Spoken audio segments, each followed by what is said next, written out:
If you haven't heard by now, it's another sad week in ham radio. The creator of Hamclock, a very popular amateur radio software, Elwood Downey, Whiskey Bravo Zero, Oscar Echo Whiskey, is now a silent key. With that, his Hamclock software is going to stop working June of this year, June of 2026. What alternatives do we have out there that we can use, and what are new people going to create from this? Let's take a look.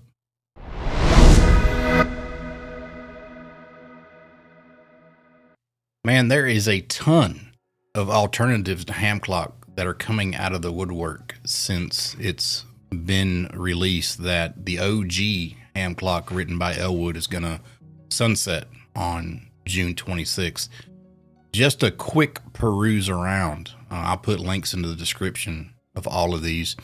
You have Ham Radio Dashboard by Pablo Victor Alpha 3 Hotel Delta Lima. Seems pretty promising from what I've seen. It's customizable, open source, grid layout, automatic refresh, your DX cluster, everything you would expect to have in a Hamclock. There's one that's coming out just for Macs. If you have an iPhone, iPad, or Macintosh, it's called Ham Toolbox by Jan Roskosch. That link's in the description below. There's Hamvision. Papa Delta 2 Tango X-Ray has made one. But the one that's really struck me is called OpenHamClock. It has about everything that you would need, plus probably a little bit more.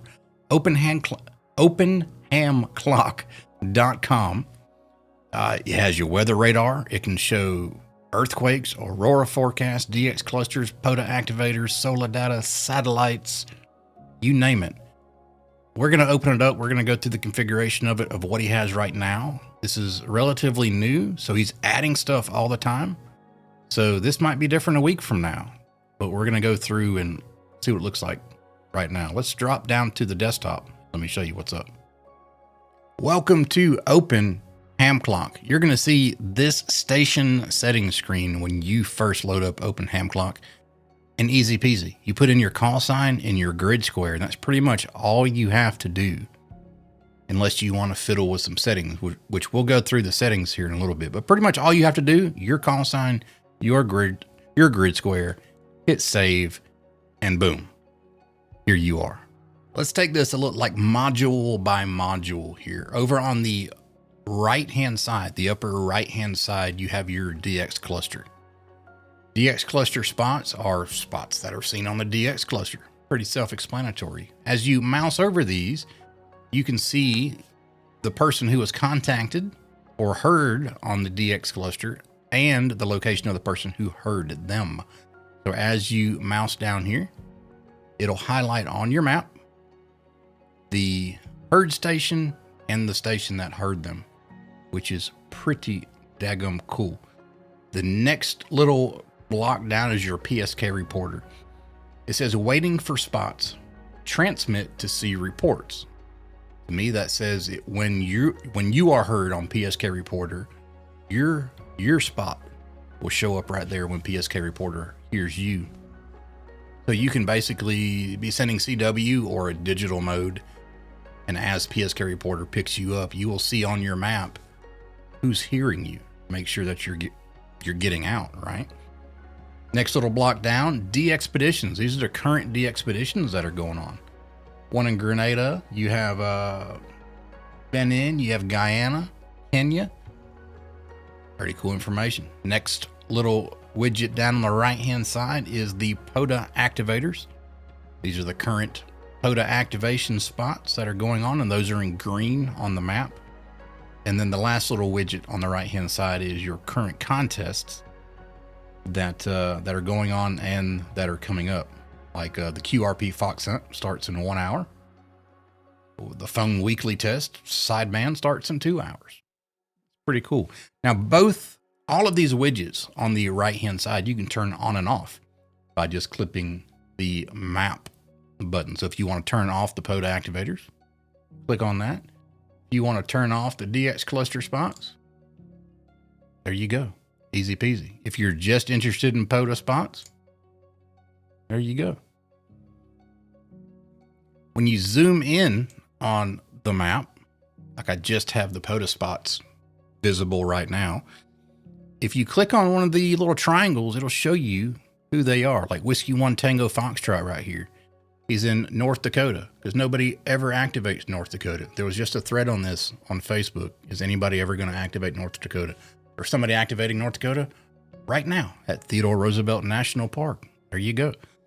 KC8YOM, Lewis and Clark National Trail, November Kilo 2 Yankee up here in New York.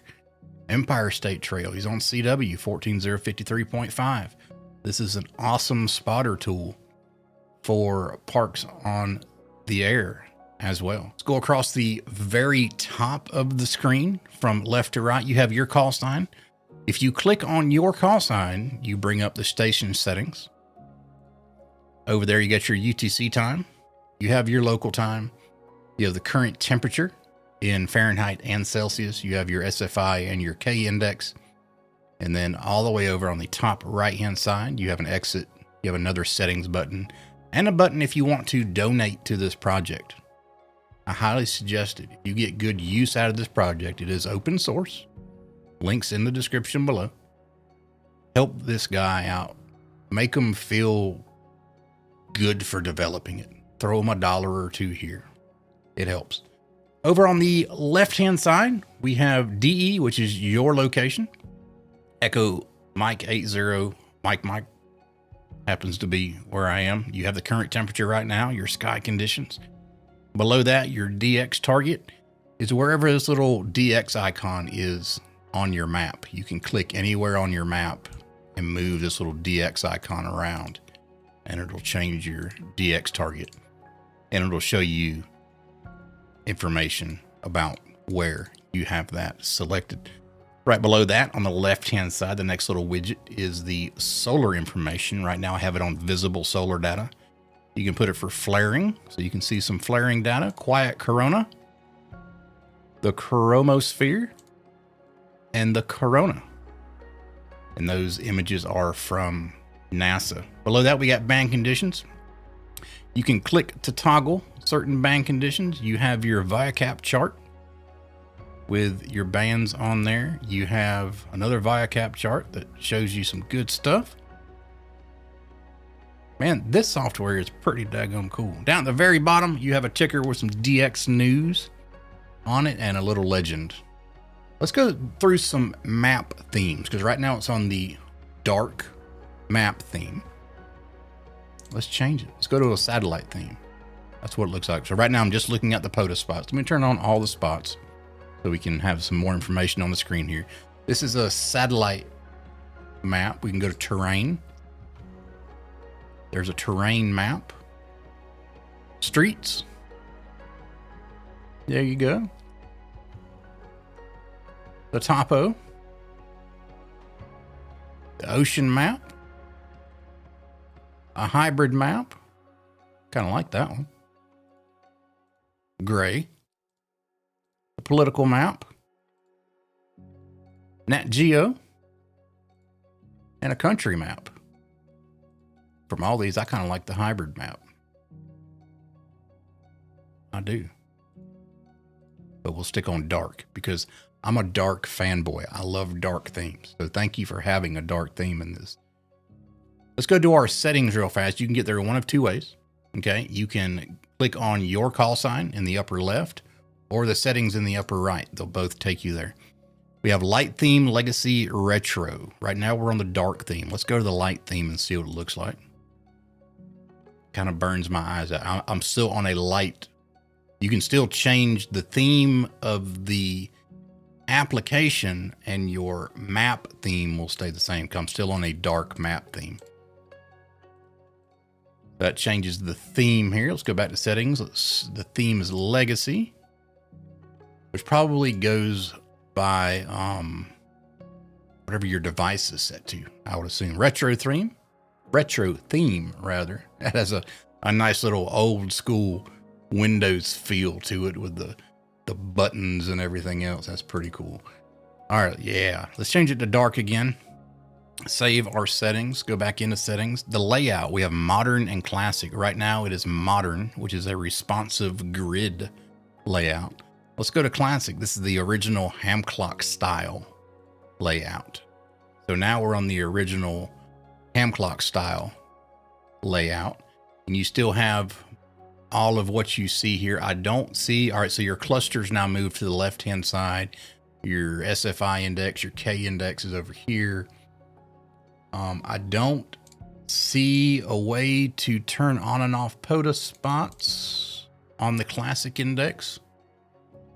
So I don't know. I think I like the modern index better. So upper left-hand corner, click your call sign, always take you to the settings, and we'll go back to modern. Let's go to map layers.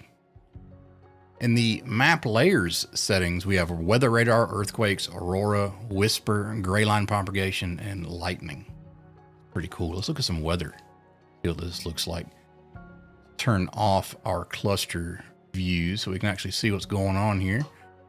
And it does look like we got some nice weather radar. It looks like it's only for the United States weather at this point. Map layers again, earthquakes and lightning. Turn those on and see. Oh, wow. Oh, we got a big earthquake down here. 5.2 in Tonga.